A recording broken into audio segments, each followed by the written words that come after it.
Mira never planned to text a billionaire. All she wanted that night was for her baby to stop crying. It was long past midnight, the kind of hour when the world outside feels empty and still. Cold air slipped through the cracks of her apartment window. She sat on the floor of her small kitchen, legs pulled close beneath a thin baby blanket that barely kept her warm. The lights were off, not by choice but because the bill was due again. The power company did not offer kindness. From the next room came the soft, desperate cries of her son Noah. His bottle that night held more water than milk. The formula can on the counter was empty. Mira stared at it until her vision blurred. Her hands shook as she reached for her phone. Her brother had helped her before. Never kindly, but he helped. She hated asking again, but tonight pride had no place. Her baby was hungry. She typed the message with trembling thumbs. "Ben, I'm sorry to bother you again. I need 50 for formula. Noah's almost out, I get. Paid Friday. I'll pay you back, please." She pressed send, without checking, set the phone down beside her, buried her face against her knees, and waited. Minutes passed. Then the phone buzzed. A new message appeared. "I think you meant to send that to someone else." Mira blinked. Her stomach dropped. One wrong number. Her heart pounded. She typed quickly. "So sorry. Please ignore wrong number."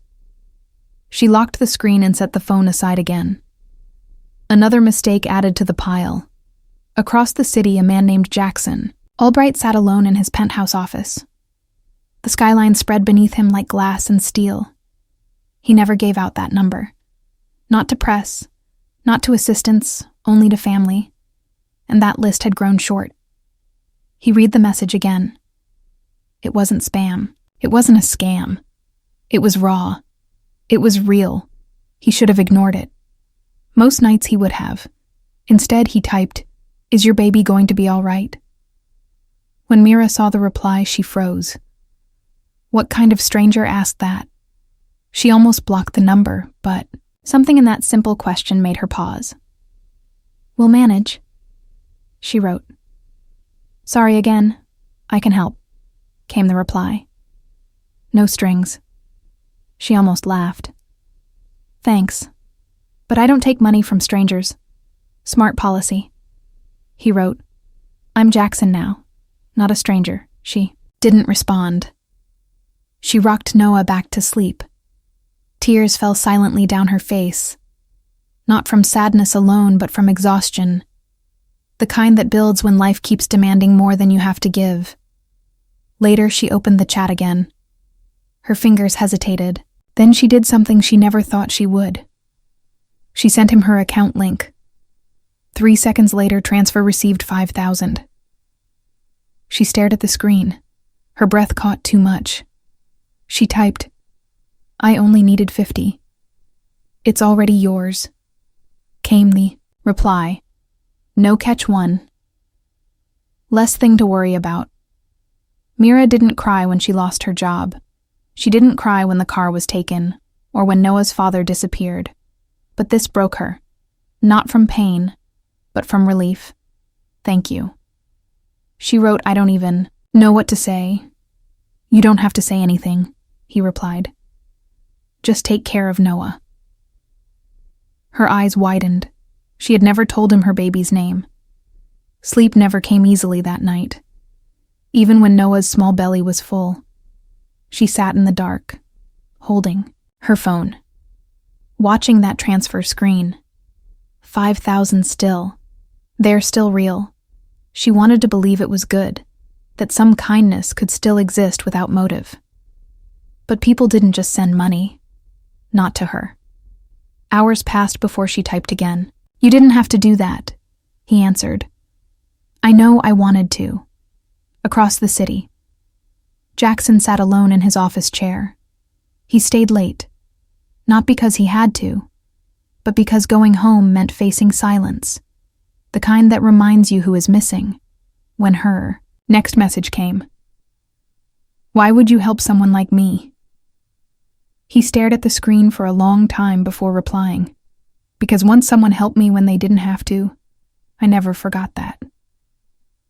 She wrote, I want to pay you back for what he asked, for the kindness, for not ignoring me. He read it twice. She wasn't asking for more.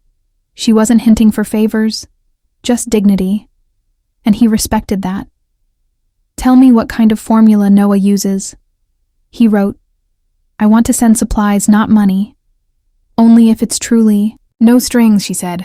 I don't do strings, he replied. Strings are for people playing games. The next morning came with a knock at her door. No one ever knocked. She hesitated, then peered through the peephole. A delivery driver waited holding 4 large boxes. Delivery for Mira Jensen. Her voice barely worked. Yes, he handed her a clipboard. She signed and carried the boxes inside, opening each one slowly on the living room floor. Baby formula, diapers, wipes, puree packets, tiny clothes. Everything she had needed and more.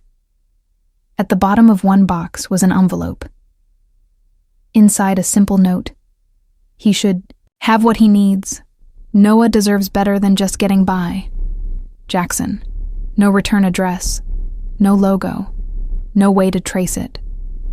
Just that name. She sat for hours, staring at the boxes, too afraid to touch them. It felt like a dream, waiting to vanish. That night, Noah slept peacefully for the first time in days, and Mira held him close, unsure whether to feel grateful or scared. When the world was quiet again, she searched his name online. Jackson Albright, CEO of Helix Core Industries, a billionaire private widowed, no children. Her pulse quickened. Why would a man like that help her? Why 5,000? Why supplies? Why her? She sent another message. Why are you really doing this? Minutes passed. Then came the reply. Because I know what it's like to lose someone you can't save. And because no child should feel that kind of pain. His words were not polished or distant. They were honest, and they hurt in a way. Truth often does. I don't want your pity, she typed. It's not pity, he said. It's recognition. For a moment, she sat in silence. Then he asked, Do you work? I did until the company closed and daycare shut down. So not right now. What was your field? Biochem research, mostly diagnostics. You were in research. Yeah, but I also know how to clean floors and make coffee, when life demands it. Come to Helix Core tomorrow, he wrote. Ask for Ava. No strings, just a conversation. You're offering me a job. I'm offering you a chance to take one back the next morning. She dressed carefully. Old jeans, a blouse that barely fit, a blazer from before Noah was born. She carried him in his carrier, heart pounding as she stepped through the glass doors of Helix Core. The lobby was bright and quiet, modern without arrogance. The receptionist greeted her warmly. You're expected. 37th floor. Expected. The word made her pause. When the elevator opened, a woman in her 40s waited with a kind smile. Mira, I'm Ava Lynn, Chief of Staff to Mr. Albright. He's in meetings. He asked me to show you around. They walked past, glass offices and soft hums of quiet work. Ava opened a door to a large room. Inside was not an office, but a nursery, a crib in the corner, a changing table, soft rugs and toys. Mira covered her mouth. Ava spoke gently. He thought it might make things easier for you. Mira's chest ached. It wasn't luxury. It was thoughtfulness. Every item chosen with care. Why, she whispered. Because he knows what it feels like to walk in alone. Ava said. Later. Mira sat in a small meeting room with coffee beside her, and Noah asleep nearby. The door opened and Jackson entered. He looked exactly as the photos showed. Tall, calm, expensive. but his eyes carried something tired. Something human. "Thank you for coming," he said. "I wasn't sure if I should." She admitted. "You came. Anyway, that matters." He sat across from her. "Before we talk, I want to be clear. You owe me nothing. This isn't charity. I believe in investing in people." "Why me?" she asked. "Because you didn't beg for help. You simply fought to keep your child fed." "That's someone I can trust." He handed her a folder. "A temporary position, 3 months. Flexible hours, fair pay. If it's not a fit, you walk away." The number on the offer made her eyes sting. It was more than half a year's wages from her last job and the nursery. She asked softly. "Also real," he said with a faint smile. She nodded. "Once I'll take it." From that day, her life began to shift. The office became her rhythm. Morning coffee. Noah settled in the nursery work that made her remember who she was within days. She found patterns others had missed. Numbers that didn't line up. Vendors that didn't exist. Quiet payments that felt wrong. She sent a message to Jackson. "I need 5 minutes." When she handed him the drive of her findings, he read them slowly. "You're right," he said. "It's too clean. Someone inside is stealing. You already suspected it," she said. "I did, but no one would chase it. Now you will." So she did. She followed the numbers, uncovered shell companies and forged trails, all pointing to one name, Vincent Harmon, the chief financial officer. When she brought him the proof, Jackson looked pained but resolute. "You were right," he said. "And now we face it."